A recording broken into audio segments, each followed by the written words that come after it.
अच्छा, चलिए जी, बिला ताखिर 6 मिनट ऊपर हो गए, हम आगाज करते हैं। आउज़ु बिल्लाहि मिनश शैतानिर रजीम, बिस्मिल्लाहिर रहमानिर रहीम। रब्बि शरह ली सदरी व यस्सिर ली अमरी वहलुल उक़दतम मिन लिसानी यफ़क़हू क़ौली। रब्बि ज़िदनी इल्मा। ऐ मेरे रब, मेरा सीना खोल दे और मेरे लिए मेरे काम को आसान कर दे, और मेरी जुबान की गिरा खोल दे ताकि वो मेरी बात समझ सके। ऐ हमारे रब, हमारे इल्म में इजाफा फरमा। तो आज का चैप्टर जी बहुत इंपॉर्टेंट चैप्टर है। तो इसमें बहुत ही जबरदस्त कॉन्सेप्ट और बहुत डीप कॉन्सेप्ट जो है ना वो अप्लाई हुए हैं। तो मैं आपको कुछ जो है वो स्टोरीज सुनाऊंगा, लेकिन वो स्टोरीज इस चैप्टर से रिलेटेड है, लेकिन इसी के बारे में आगे भी आएगा। तो फिर इंशाल्लाह वो स्टोरीज आपको मैं ना सुनाऊंगा, रियल स्टोरीज, दो ग्रुप्स की, दो दोस्तों के ग्रुप की, तो एसेट्स के हवाले से। तो वो इंशाल्लाह बाद में हम जो है वो डिस्कस करेंगे। तो चैप्टर जो है वो बहुत ही इंपॉर्टेंट है, मोस्ट इंपॉर्टेंट है। तो बस वो दोस्त जो नेटवर्क मार्केटिंग को नहीं जानते या नेटवर्क मार्केटिंग को पसंद नहीं करते, तो बस उन दोस्तों से माजरत कि जब ये बंदा नेटवर्क मार्केटिंग की बात करता है ना, तो उसको आप स्किप कर दिया करें अपने जहनों में ना, और आप जो है बाकी चीजों को कंसिडर कर लिया करें। तो अक्सर लोग जो है वो नेटवर्क मार्केटिंग को पसंद नहीं करते, तो आप उनको एक तरह से डिलीट कर दिया करें अपने जेहन से ना। ठीक है, तो आगे चल पड़ा करें।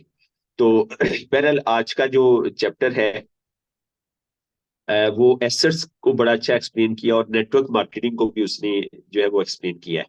तो इस चैप्टर के साथ हम कोशिश करते हैं कि ये इंसाफ हो सके।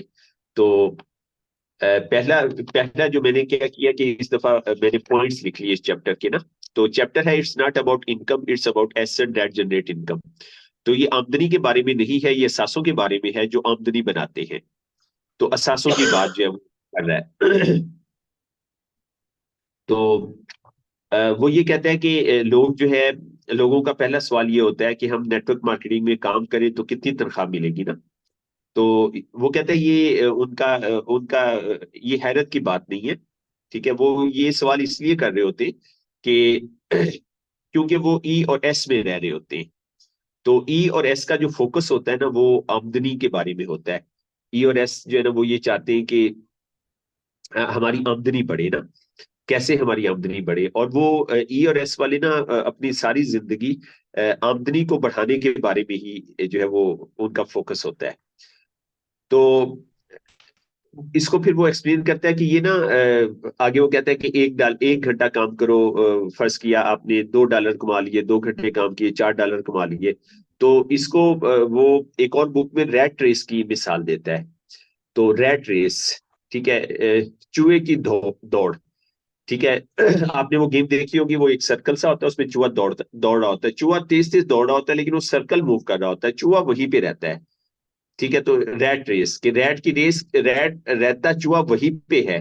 ठीक है, लेकिन वो दौड़ रहा होता है। तो इसको उसने रिलेट किया है इम्प्लाई और सेल्फ इम्प्लाई के साथ, कि इम्प्लाई की जो दौड़ होती है घर से दफ्तर, और सेल्फ इम्प्लाई की दौड़ होती है घर से दुकान, घर से दुकान। उसकी उसकी जिंदगी यही होती है, घर दुकान घर दुकान घर। तो वो इसको ना रैट रेस के साथ तशबीह देता है। तो बहरहाल तो उसको इस चैप्टर में ये एक्सप्लेन करता है कि ये एक ना जाल की तरह है ना, कि आप जितना काम करेंगे उतने आपको पैसे मिलेंगे, और जब आप कमाना रुक जाएंगे तो पैसे मिलना जो है वो बंद हो जाएंगे। ठीक है। तो आप जो है वो कोशिश करते हैं इनकम बढ़ाने की ना, इनकम बढ़ाने की आप इसलिए कोशिश करते हैं कि आपने इस जाल से निकल जाए।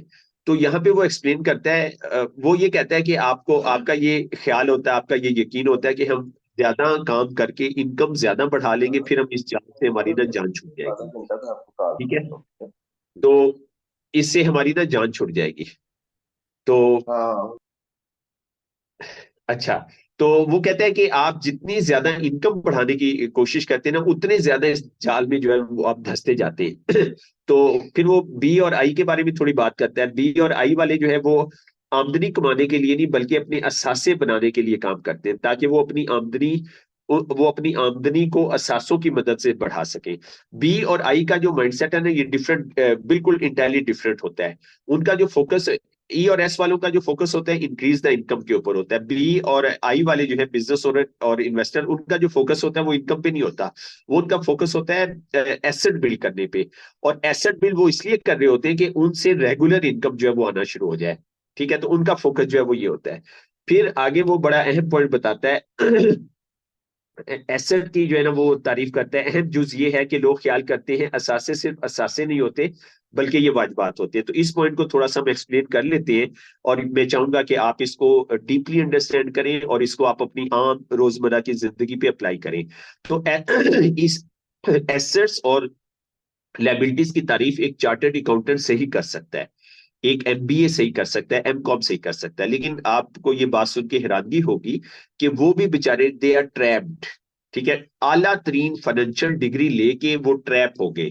ठीक है, तो रॉबर्ट जो है इसका पॉइंट ऑफ व्यू डिफरेंट होता है और बड़ा लॉजिकल होता है।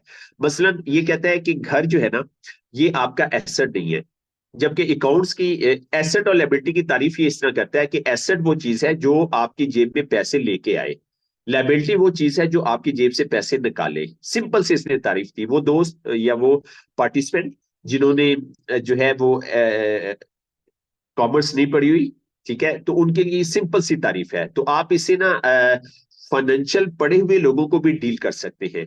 एसेट वो है जो हमारी जेब में पैसा लेके आए, लायबिलिटी वो है जो हमारी जेब से पैसा जाए। अब मैं आपको बताता हूँ अकाउंट्स की फील्ड में, अकाउंट्स की टर्मिनोलॉजी में घर एक असासा है, लेकिन हमारे रॉबर्ट टी कियोसाकी कहते हैं घर एक लायबिलिटी है। मसलन हमारे एक दोस्त है यहाँ पे मौजूद भी है, अ, अ, वो छोटे घर में रहते थे। फर्ज किया छोटे घर के एक्सपेंस थे 10,000 पर मंथ, उन्होंने एक बड़ा घर ले लिया। ठीक है, अब उसके जो एक्सपेंस थे वो हो गए 20,000 पर मंथ। ठीक है, तो अब मुझे बताएं कि उन्होंने अकाउंट्स के मुताबिक तो उनका एसेट बड़ा हुआ, लेकिन रॉबर्ट के मुताबिक क्या हुआ, रॉबर्ट टी कियोसाकी के मुताबिक क्या हुआ, बताएगी? जी छोटा हो गया सर। जी, देखिए उन्होंने अपनी उन्होंने लायबिलिटी बढ़ा दी, क्योंकि अब वो हाँ पहले जी एक छोटा घर था, उनके घर से 10,000, उनकी जेब से 10,000 पर मंथ जा रहा था, अब उनका घर बड़ा हो गया, तो अब उनकी जेब से 20,000 जा रहा है। अच्छा, एक और मिसाल लेते हैं, कन्वींस की मिसाल ले लेते हैं। एक दोस्त है, उनके पास मोटरसाइकिल था, उसके मंथली एक्सपेंस फर्ज किया 15,000 थे।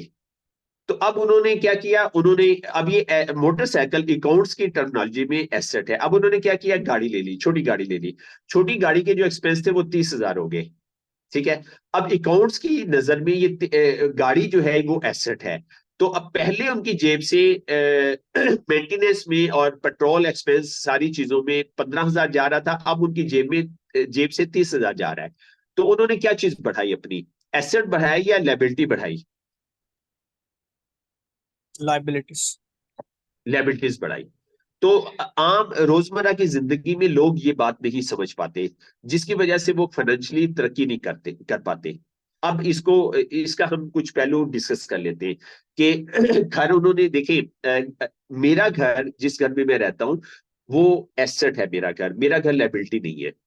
मैं पहले फर्स्ट पोर्शन में रहता था, नीचे वाले दो पोर्शन मैंने 50,000 रेंट पे दिए हुए थे, तो मुझे 1 लाख महाना इससे आमदनी आती थी। अब हमने क्या किया, अब हम ऊपर वाला पोर्शन रेंट पे दिया हुआ है, हम नीचे शिफ्ट हो गए, तो अब मुझे 50,000 जो है वो इनकम आती है मंथली। ठीक है, तो अब दो पोर्शन पे हम रहते हैं। ठीक है, तो अब एक तो तरीका ये है कि एसेट को आप एसेट बनाना चाहते हैं तो उसका कुछ पोर्शन आप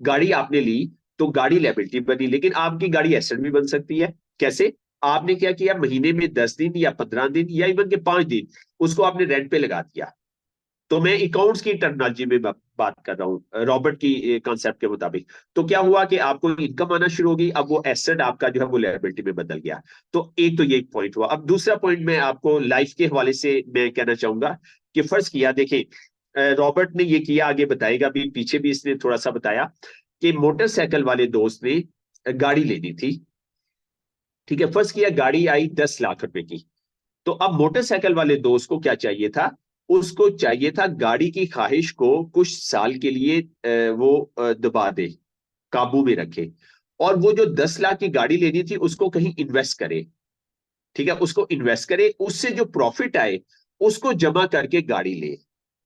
तो अब क्या होगा कि उसकी असल जो रकम है वो बची रहेगी, उसको थोड़ा सा सब्र करना होगा। अब वो क्या है, गाड़ी नहीं, वो गाड़ियां ले सकता है। एक गाड़ी ले ली, एसेट से इनकम आ रही है, बेशक एक और गाड़ी ले ले, बेशक एक और गाड़ी ले ले। तो इस तरह से रॉबर्ट हमें गाइड करता है कि आप ना फाइनेंशियल सेंस को जो है वो यूज करें, जिसको हम अपनी लाइफ के अंदर अप्लाई कर सकते हैं कि चंद साल की तकलीफ, चंद साल उसी स्टेटस में अपने आप को रोक लेना और उन पैसों को कहीं इन्वेस्ट कर देना और उससे प्रॉफिट आना, प्रॉफिट से जो है वो आप फिर अपनी लग्जरी जो है वो बाय करें। तो बहुत ही जबरदस्त है। तो एक सेंटेंस है, let the asset by the luxuries. ठीक है। तो मैं इसके ऊपर प्रैक्टिस भी कर रहा हूँ और मैं आपको फिर इंशाल्लाह जब ये आएगा चैप्टर में आपको इसके बारे में थोड़ी डिटेल भी जो है बताऊंगा। तो राना ये बात साहब, इसलिए ना। राना जी साहब, एक प्लीज। दरख्वास्त ये है कि एक सेशन हम पूरा जो है वो डेडिकेट करें ये इसी कॉन्सेप्ट के ऊपर कि घर किस तरीके से एसेट नहीं है। क्योंकि जाहिर है एक एक तो होती है ना फाइनेंशियल सेंस, एक साइकोलॉजी भी तो होती है। कुछ हमारे लोगों जी के दिलों की ख्वाहिश भी तो होती है कि कोई हमारा वो हो, कोई ठिकाना हो इस सेंस में ना। और इसमें बहुत सारे काउंटर क्वेश्चंस पैदा होते हैं जो इस वक्त अगर करेंगे तो वो बुक के उससे हम साइड ट्रैक हो सकते हैं। जी लेकिन ठीक है, बिल्कुल सही फरमाया। बिल्कुल सही, इंशाल्लाह सर इसके ऊपर हम सेशन रखेंगे। अच्छा, तो फिर एसेट और लायबिलिटीज को उसने एक्सप्लेन कर दिया। अच्छा, अच्छा तो फिर उसको वो इस तरह से रिलेट करता है कि लोग अपने घर को एसेट कहते हैं। तो ये ऐसे ही है कि आपने एक जमीन के अंदर होल सुराख बना लिया और उसमें आप हर महीने पैसे उंडेल रहे हैं ना, और वो सुराख कभी भरने वाला नहीं है। तो इससे कोई आपकी माली तरक्की जो है वो नहीं होगी। ठीक है। अच्छा, फिर आगे एक पॉइंट मैंने नोट किया हुआ है, बी के खाने की खूबी ये है कि जब हम अपना कारोबार तामीर करते हैं तो इस वक्त हम अपना असासा बना रहे होते हैं। ठीक है। हम अपना एसेट बिल्ड कर रहे होते हैं। बी के खाने की खूबी जो है वो ये है। अच्छा, जब हम नेटवर्क मार्केटिंग का कारोबार करते हैं तो सिर्फ तनकीदी अंदाजी जिंदगी में माहिर नहीं हो रहे होते, बल्कि असल असासे बना रहे होते हैं, जो बाद में जो बाद में आपकी आमदनी पैदा करने में मदद देते हैं। तो नेटवर्क मार्केटिंग पहले भी हमने डिस्कस किया था, ये आपको एक सहूलियत देती है कि जो एक काम आप कर रहे होते हैं वही काम जो है आपने अपनी टीम को सिखाना होता है। ठीक है। तो मैं 20 साल से ये काम कर रहा हूं, तो मेरी टीम जब वो काम करती है तो मेरी टीम को इनकम ज्यादा आती है, मुझे उसकी रॉयल्टी इनकम आती है। ठीक है। तो मुझे जब मैं इस तरह के कई दोस्त अपने तैयार कर लूंगा तो रॉयल्टी इनकम मुझे रेगुलर आएगी। मैं बीमार हूं, मैं काम नहीं कर रहा, लेकिन मेरी टीम काम कर रही है, उससे मुझे रॉयल्टी इनकम मिलती है। और ये मॉडल फ्रेंचाइज के बिजनेस में भी आप इंजॉय कर सकते हैं, जैसे मैकडोनल्ड इंजॉय कर रहा है, जैसे केएफसी इंजॉय कर रहा है। ठीक है। तो आप उस बिजनेस में भी आप इसको जो है वो अप्लाई कर सकते हैं। तो नेटवर्क मार्केटिंग में ये होता है कि ये सब काम करना आसान होता है और उसमें उन्होंने टूल्स बनाए होते हैं। ठीक है। टूल्स बनाए होते हैं, टूल्स की मदद से और उनकी मदद से आप ये काम आसानी से कर सकते हैं। अच्छा, फिर जो है आगे फिर ये कर रहा है कि इसने थोड़ी सी बात की, मैं चले इस पे वापस आ जाए। इसने फिर ई और एस को जो है ना वो फिर इसने सेलिंग को एक्सप्लेन किया कि सेल करना, बहुत सारे लोग ये समझते हैं कि नेटवर्क मार्केटिंग में सेलिंग करनी होती है। वो कहते हैं सेलिंग करना नेटवर्क मार्केटिंग नहीं है। सेलिंग तो जो है एक सेलमैन करता है, और जब तक वो सेल करता रहता है उसको इनकम आती है। जब इनकम सेल नहीं करता और फिर इनकम नहीं आती। फिर उसने सेल्फ एम्प्लॉयड की एग्जांपल दी और उसको उसने जोड़ा इंश्योरेंस के साथ। ठीक है। सेलिंग के साथ जो शॉपकीपर है उसको उसके साथ जोड़ा। ठीक है। कि वो सेल्फ एम्प्लॉयड है, वो भी एस क्वाड्रेंट के अंदर है। ठीक है। तो आपने क्या करना है, आपने जो है इम्प्लाई और सेल्फ इम्प्लाई का जो क्वाड्रेंट छोड़ना है। फिर यहाँ पे दोबारा वही बात कर रहा है कि आपने एड्रेस को चेंज करना है। आपने उस गोले को छोड़ के नए गोले के ऊपर जो है वो चले जाना है। तो यहाँ पे इसने इसको जो है ना थोड़ा सा अच्छी तरह से जो है वो एक्सप्लेन किया इस पॉइंट को। तो फिर जो है ना नेटवर्क मार्केटिंग में ये होता है कि आप जो है वो बेच के जो है, अगर आपका माइंडसेट बेचने वाला है, तो मैंने फिर एक और बुक में पढ़ा था, चले मैं यहाँ पे शेयर कर देता हूँ कि दुनिया की जितनी भी पॉपुलेशन है इसके अंदर ना 10% लोग ऐसे हैं कि जिनके अंदर ना बिल्ट इन स्किल होती है बेचने की। और ये चीज ना आपने अपने घर में भी देखी होगी, मैंने भी अपने घर में देखी है कि बच्चे ना बाद दफा जो है ना वो फौरन सेलिंग कर लेते हैं, मिनट भी नहीं लगाता। हमारे एक दोस्त हैं हाफिज अजीज साहब, तो वो कहते हैं मैंने कहा बेटा ये साइकिल जो है ना वो दे आओ किसी कबाड़िए को। कहता है पापा मैं इसको अगर आप मुझे इजाजत दे तो मैं इसको जरा इस पे मैं अपने कुछ कर लूं। कहता है अच्छा चलो कर लो। कहता है उसने मैं साइकिल पे 2 या 3 हजार रुपया लगाया और उसको जरा टिप टाप किया, OLX पे लगाया, तो वो साइकिल जानी थी 2 या 3 हजार की। कहता है उसने ना माशाल्लाह 12 हजार की बेच दी। तो कहता है मैंने अपनी गाड़ी बेचनी थी 50 या 60 लाख की थी। कहता है पापा आपकी गाड़ी भी बेच दूं? तो कहता है बेच दो यार। तो कहता है उसने मेरी गाड़ी की पिक्चर बनाई और OLX पे लगाई और बेच दी। तो अब ये ना मैं बड़ा हैरान हुआ।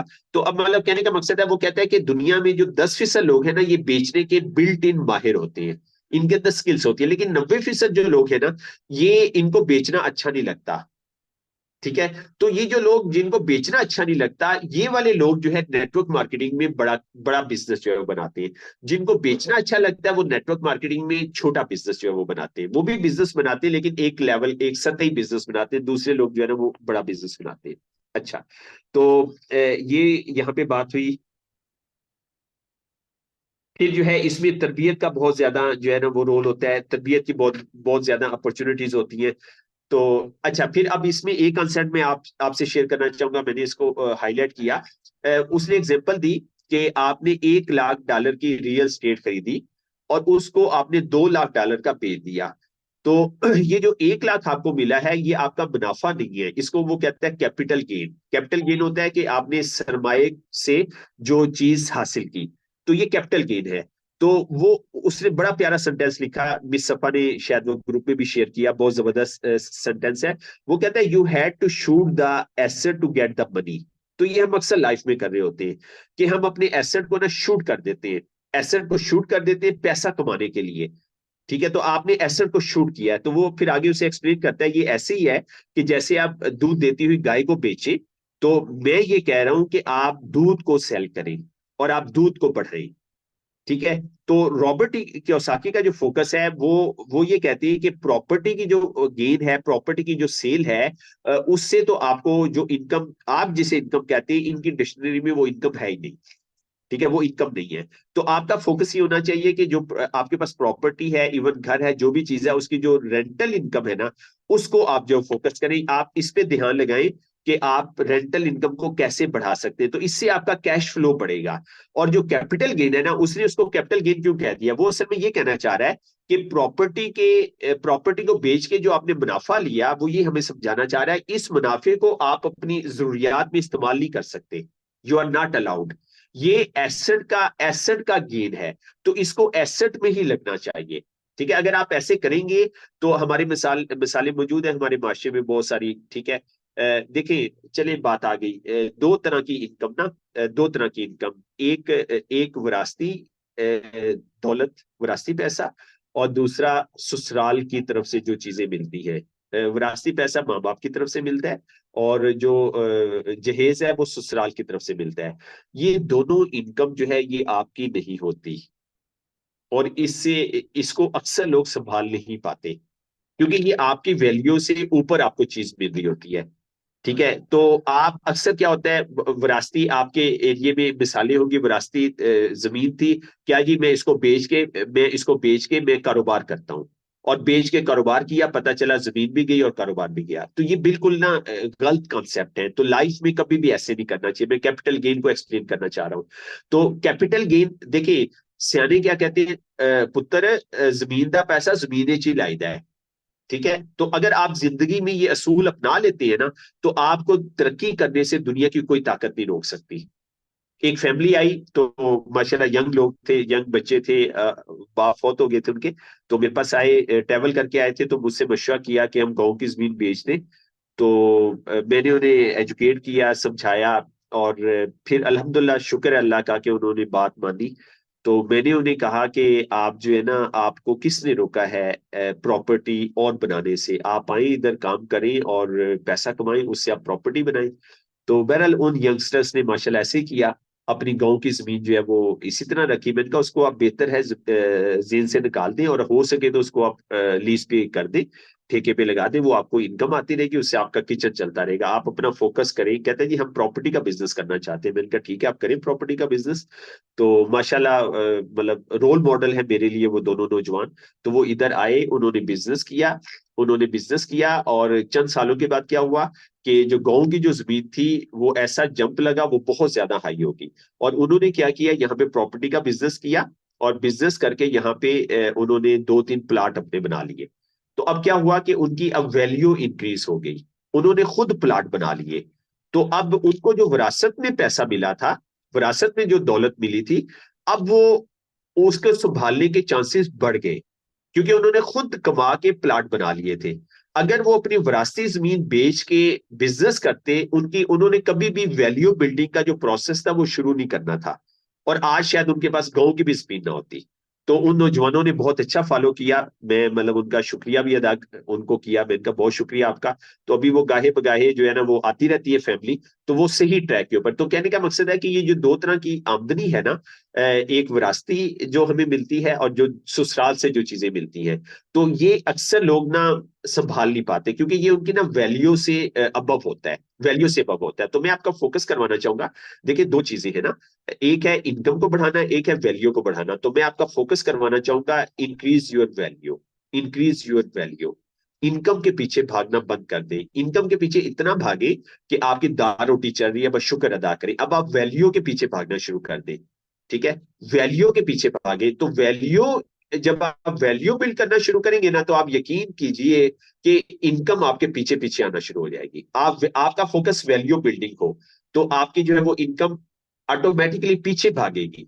तो इनकम को, साली को हमने पीछे लगाना है। ठीक है, मैं चाहूंगा सारे के सारे सेल्फ एम्प्लॉयड जो है इनकम को पीछे लगाएं। इनकम के पीछे ना भागें आप, इनकम को पीछे लगाएं, वैल्यू बिल्डिंग के काम शुरू करें। हमने अल्हम्दुलिल्लाह कल किचन गार्डनिंग की पहली सक्सेसफुल अपने रीजन में, अपने घर में मैंने ये ट्रेनिंग कंडक्ट की ना, और माशाल्लाह मेरी पूरी फैमिली ने मतलब सपोर्ट किया, बच्चों ने। हमने 2 दिन इसके ऊपर काम किया, सारा सामान शिफ्ट किया कमरे के अंदर, अरेंजमेंट किया, ऑनलाइन सब चीजें माशाल्लाह अरेंजमेंट हुआ, और बहुत ही जबरदस्त हमारी जो है वो ट्रेनिंग हुई अल्हम्दुलिल्लाह। मैं बड़ा खुश हुआ अल्लाह के फजल से। तो ये हमारी वैल्यू बिल्डिंग थी ना, ये हमने सोसाइटी में वैल्यू बिल्डिंग की। कि किचन गार्डनिंग एक बहुत बड़ा इशू है। किचन गार्डनिंग की मदद से हम कैंसर को रोक सकते हैं। कैंसर बहुत स्पीड से बढ़ रहा है।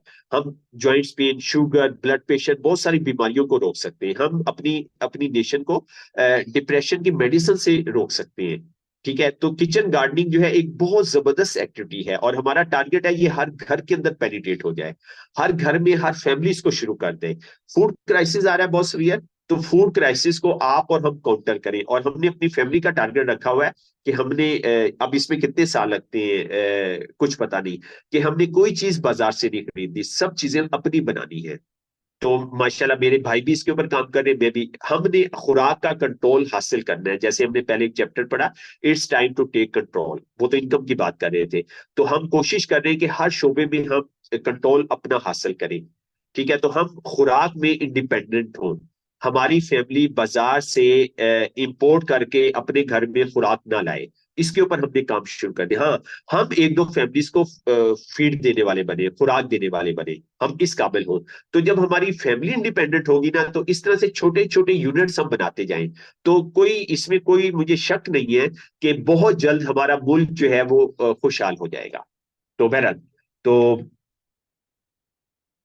दो चीजें हैं जी, एक है फाइनेंशियल नॉलेज और एक है फाइनेंशियल सेंस। ठीक है, तो फाइनेंशियल नॉलेज जो है ना, ये फाइनेंशियल नॉलेज ये तमाम लोगों के पास है, ये चार्टर्ड अकाउंटेंट, एमबीए सबके पास है, लेकिन फाइनेंशियल सेंस नहीं है। पंजाबी च कहते हैं तू पढ़े हैं या गुड़े हैं। ठीक है, तो फाइनेंशियल सेंस जो है वो असल चीज है। तो आप अपनी जिंदगी के जो फैसले करें वो फाइनेंशियल सेंस के ऊपर करें, फाइनेंशियल सेंस को सामने रखते हुए करें। आप कुछ पूछना चाहते हैं जी? मैंने कोशिश की इस चैप्टर को हमने तकरीबन कवर कर लिया। कोई क्वेश्चन हो आपका, आप पार्टिसिपेंट्स का? राणा साहब, अगर एक बंदे के पास घर नहीं है और जी वो किराए पे रहता है, जी। ठीक है, और उसके पास लेट्स सपोज आसमान से 2 करोड़ रुपए गिर के उसके पास आ जाते हैं। ठीक है। अब उसके पास 2 करोड़ रुपए हैं, घर उसके पास नहीं है, और उसका माहाना किराया जो है वो लेट्स सपोज 80,000 रुपए है। अब उसके पास ऑप्शन ये है कि वो 2 करोड़ रुपए का घर खरीदे और उसमें रहे, और इन दैट सेंस वो जो 2 करोड़ रुपए हैं वो उसको 80 हजार रुपए का गेन देंगे, क्योंकि ठीक अस्सी है। हजार रुपये अब वो नहीं खर्च कर रहा जो कि वो पहले खर्च कर रहा था। और अगर घर की रिपेयरिंग मेंटेनेंस का खर्चा है जिसमें 10-20 हजार रुपये लग जाते हैं, तो फिर 80 से माइनस हो गया वो 60 हजार के गेन तक आ जाते हैं। जी ठीक सही है, है। ये होगी इनफ्लो की बात। और अगर वो उसका घर खरीद लेता है तो आप भी जानते हैं कि उसका कैपिटल गेन जो है वो बहुत ज्यादा होगा। ठीक है, जी। प्रॉपर्टी जो है वो 3-4 साल में डबल हो रही है ऑन एवरेज। अब अगर हम्म। वो उन 2 करोड़ रुपयों को घर में नहीं लगाता, बिजनेस में लगाता है, और बिजनेस उसका जो है वो बहुत अच्छे रिटर्न्स दे रहा है, इनफ्लो बहुत हम्म। अच्छा है। यानी कि बिजनेस आजकल दे रहा है 30% पर ईयर, 30% पर ईयर ठीक दे है। रहा है अगर वो पैसिवली लगा रहा है। और अगर वो एक्टिवली उसमें इन्वॉल्व होगा तो वो ज़्यादा भी दे सकता है, लेकिन क्योंकि हम पैसिव टू पैसिव कंपेयर कर रहे हैं तो हम यही समझेंगे कि उसने वो उन 2 करोड़ का घर नहीं खरीदा, उसने उन 2 करोड़ को किसी के साथ इन्वेस्ट कर दिया जिसके उसको 30% आ रहा है महीने का, हम्म। 30% आ रहा है साल का।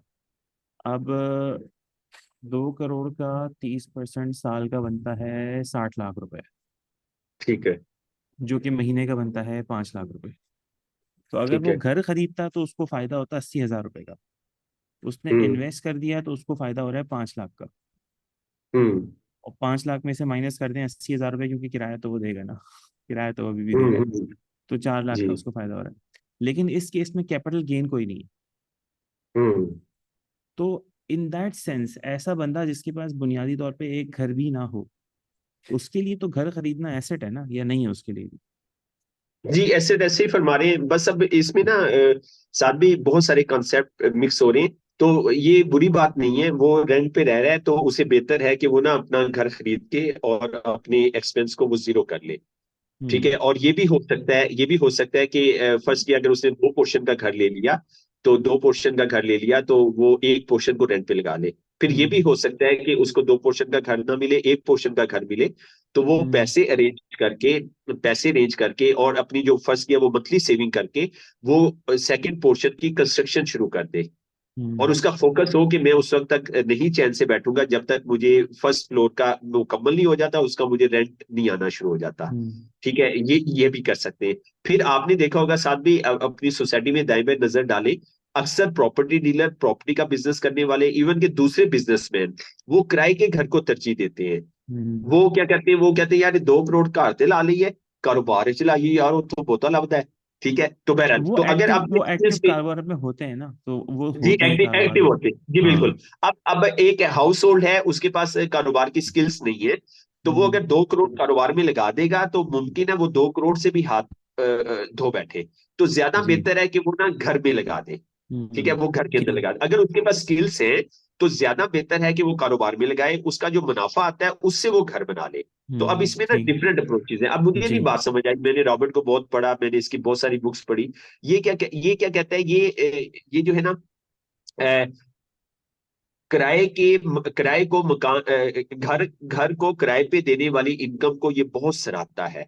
हाँ। ठीक है, ये बिल्कुल। दुकान को रेंट पे लगाने वाली इनकम को का इसने जिक्र भी नहीं किया अपनी हाँ। बुक के सही। अंदर।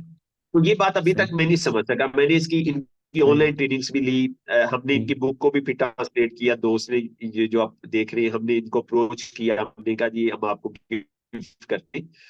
तो वो कहते हैं जी आप हम यहाँ से वो करें, कोई पब्लिशर अभी दे। तो बहरहाल हमने कोशिश की कि चले यार ये बुक आ जाए। तो बहरहाल तो मतलब कहने का मकसद है अब इसमें ना डिफरेंट जो है वो अप्रोचेज है।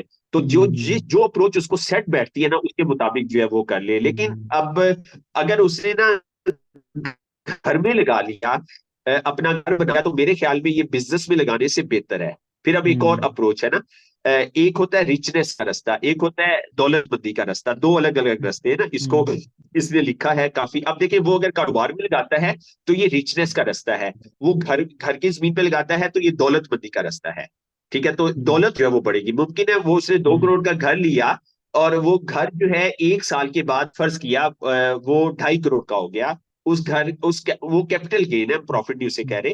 लेकिन उसे 50 लाख देखा जाए तो आ गया उसके पास, लेकिन वो हम्म। कारोबार में शायद 50 लाख जो है वो ना अर्न कर सके। तो अब इसमें ना मुख्तलिफ जो है वो अप्रोचेज हैं। तो जी। बेहतर है जी। कि जॉब वाला बंदा है और वो ये कर रहा है तो वो इसको घर बने। लेकिन आज के चैप्टर में जो हमने पढ़ा कि कॉन्सेप्ट ये है कि आप उसको कोशिश करें कि उससे आपको कुछ प्रॉफिट गेन हो जी, रहा हो, मेरे ख्याल में जो टेक उसको अवे है आप वो ना ये है कि रेंट पे जो है वो एसेट जरूर को लगाएं। ऐसे ना अक्सर छोड़ें, हाँ, एसेट जो है वो अंडे बच्चे देता रहे। जी ऐसे ना छोड़ें। यस, बिल्कुल ऐसी है। इसके ऊपर आपका फोकस होना चाहिए ना, इस पे फोकस होना चाहिए। और फिर ये कहते हैं हम आगे आएगी बात ना कि अब इस तरह से भी किया एक दोस्त ने कि वो किराए के घर में ही रहता रहा, पैसा आया तो पैसे को उसने ना खरीद लिया, ठीक है, को खरीदा, और प्लाट जो है अच्छे पैसों में उसकी प्राइस इंक्रीज होगी, फिर उसने एक और मकान खरीदा, तो उस वो खुद किराए के घर में रहता रहा, तो वो उस पैसे को सिर्फ रियल स्टेट में वो सर्कुलेट करता रहा, सेल परचेज करता रहा, और चंद सालों के बाद क्या हुआ कि उसके पास घर भी आ गया, और 2 करोड़ रुपया उसके पास एक्स्ट्रा भी आ गया। तो ये भी आप जो है ये मतलब एक बंदे की हम कर ले खर्चा से ज्यादा मिलता है। अमीर बंदे से इस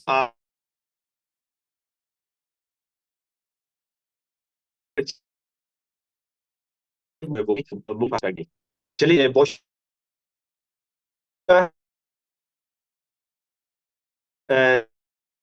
मैं आप सब आज पिछला पॉइंट ये मिस सफा ने, बाकी को भी मैं कहूंगा कि आप प्लीज शेयर करें।